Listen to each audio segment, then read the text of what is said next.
The text arrived just as I was pulling the turkey out of the oven. Don't bother visiting for Thanksgiving dinner. Amanda and her mom are the only family I need now. Stop sending money. We don't need your help anymore. I stared at my phone, the harsh words from my father blurring through my tears. My hands trembled as I set down the perfectly cooked turkey I prepared, hoping that maybe this year would be different. That maybe this year I could finally join them for a family holiday.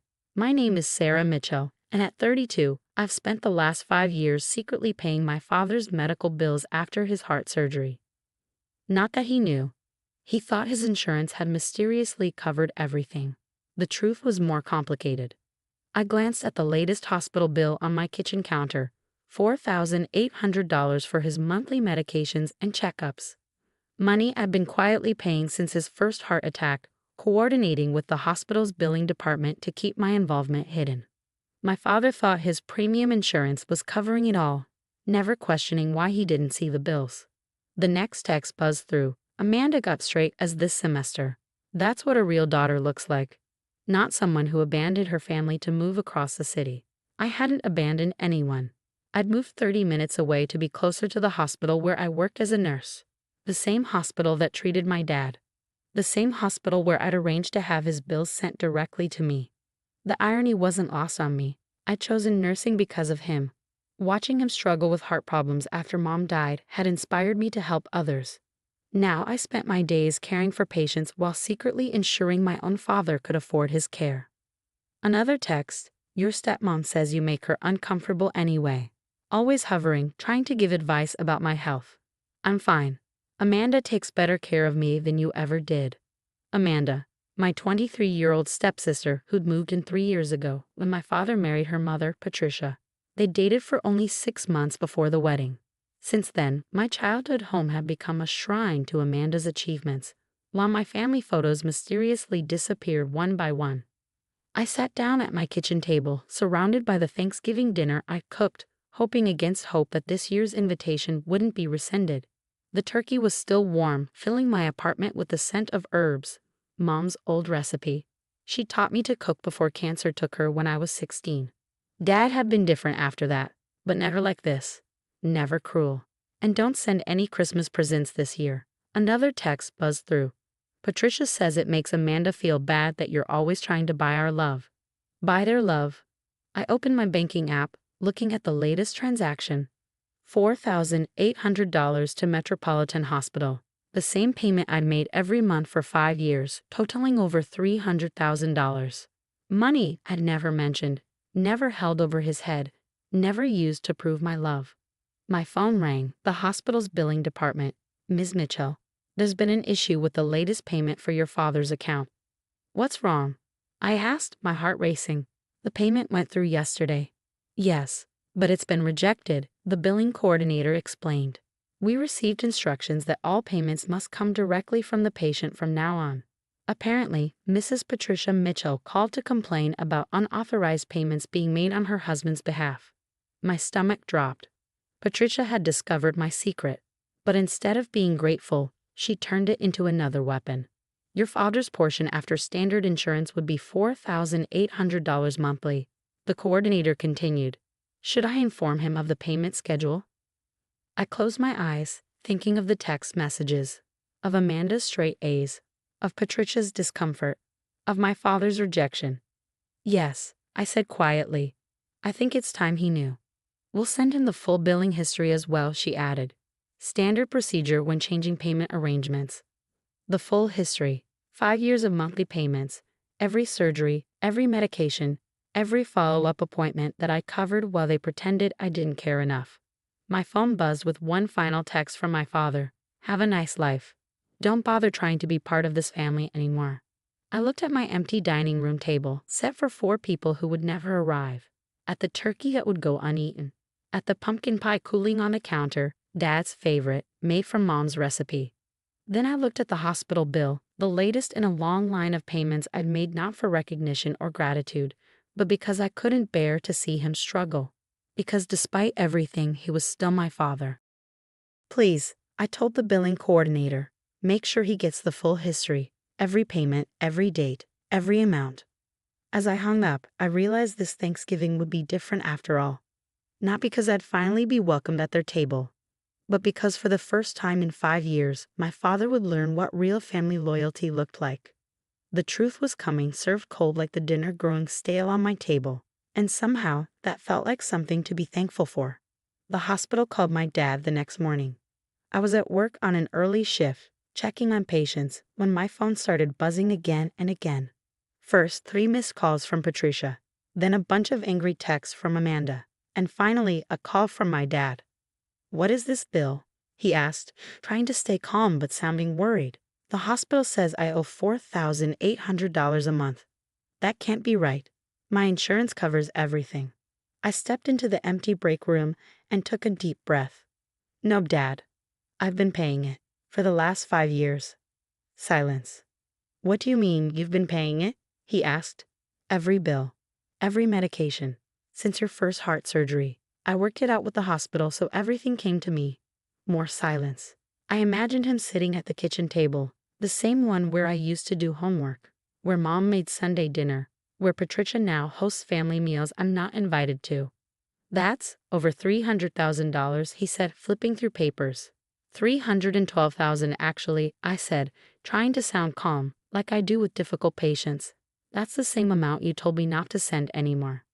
More silence. "Why would you do this?" he finally asked. "Because you're my dad," I said. "After Mom died, I promised I'd take care of you, even if you didn't want me to." I heard Patricia yelling in the background, "Tell her to fix it. Call the hospital. She can't just stop paying." "You don't get to ask me for anything," I said, loud enough for her to hear. "Not after those texts yesterday. Not after pushing me away for 3 years." "But we can't afford this," Dad said. His voice shook. "Patricia just put a down payment on a car for Amanda. We're already tight on money." Of course they were. I'd seen Amanda's social media, her new BMW, her shopping trips, fancy vacations, all while I worked extra hours to pay his medical bills. "I know about the car," I said softly, "and the cruise last month, and Amanda's shopping in New York. I saw the posts, all the family events I wasn't invited to, but I still kept paying." "Sarah," he started. I interrupted him. "Last night, I made Thanksgiving dinner. Mom's recipes, turkey, stuffing, cranberry sauce, even the pumpkin pie you love. I set the table for 4, hoping maybe this year would be different. But instead, I got texts saying I don't belong in your life." Patricia's voice got louder. "She's trying to guilt trip us." "No," I said firmly.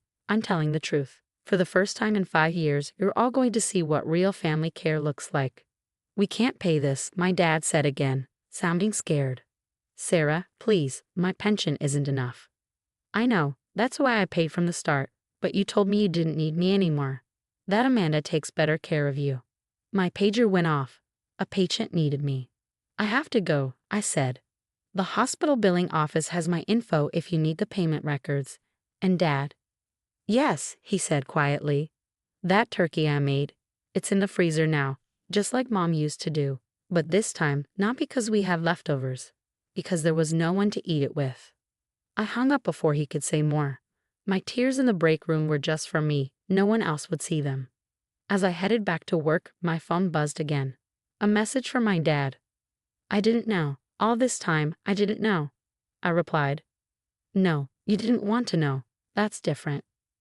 Then I turned off my phone and went back to caring for people who actually wanted my help. The truth was out, cold like my untouched Thanksgiving dinner. But somehow, I felt lighter. After 5 years of silence, my voice had finally been heard. Let them figure out the bills now. Let them realize what they lost. I had a job to do, and for the first time in years, no more secret payments to make. Sometimes the best way to care for someone is to let them face the truth on their own. 2 weeks passed in a blur of work shifts and unanswered calls. Patricia's number I blocked after the first day of constant harassment. Amanda's angry social media posts about fake family loyalty I ignored. But my father's messages, those were harder to dismiss. "Please call me," he texted daily. "We need to talk." It was during a quiet night shift that everything changed. I was doing my rounds when I saw a familiar name on the admission chart. James Mitchell, my father. Acute chest pain. My professional instincts took over as I rushed to the emergency room. There he was, looking smaller somehow in the hospital bed, Patricia notably absent. "Sarah," he breathed when he saw me. "I didn't know you were working tonight." "I'm your assigned nurse," I said, checking his vitals with practiced efficiency. "Where's Patricia?" "At home with Amanda." He winced as I adjusted his IV. They're looking at cheaper cars today. Trying to return the BMW. I nodded, keeping my face neutral as I recorded his blood pressure. "The doctor will be in soon. Try to rest." "Wait," he caught my hand. "Please, I've been trying to reach you." I gently removed my hand. "This isn't the time, Dad. You need to focus on your health right now." "No," he insisted, his voice stronger. "I've been foolish for too long. When I saw those payment records, Sarah, I had no idea. All these years you were taking care of me while I let them push you away." I continued my checks, professional mask firmly in place. "Your heart rate is elevated. You need to stay calm." "I found your mother's old recipe box," he continued. "Patricia had hidden it in the attic. And your childhood photos, they weren't lost. They were packed away because Patricia said they ruined the aesthetic of the house." My hand stilled on his chart. "I kicked them out," he said quietly. "Patricia and Amanda. The day after Thanksgiving. After I really looked at those hospital records, after I saw how much you'd sacrificed while they spent. Dad, they've been living off your kindness while treating you like an outsider." "I was living off your kindness while forgetting what real family means." His eyes filled with tears. "Can you ever forgive me?" I looked at my father, really looked at him. Past the medical equipment, past the patient chart, past the years of hurt. I saw the man who'd once taught me to ride a bike, who'd supported my dream of becoming a nurse, who lost himself after Mom died. "It's not about forgiveness," I said finally. "It's about understanding what family really means. It's not about expensive cars or perfect holidays. It's about being there for each other, even when it's hard, even when it hurts." "Like you were there for me," he whispered, "even when I didn't deserve it." "Get some rest," I said, adjusting his blanket. "We can talk more tomorrow." But before I could leave, he spoke again. "Sarah, that turkey you made for Thanksgiving, is it still in your freezer?" I nodded. Maybe when I'm better. We could have that dinner. Just us."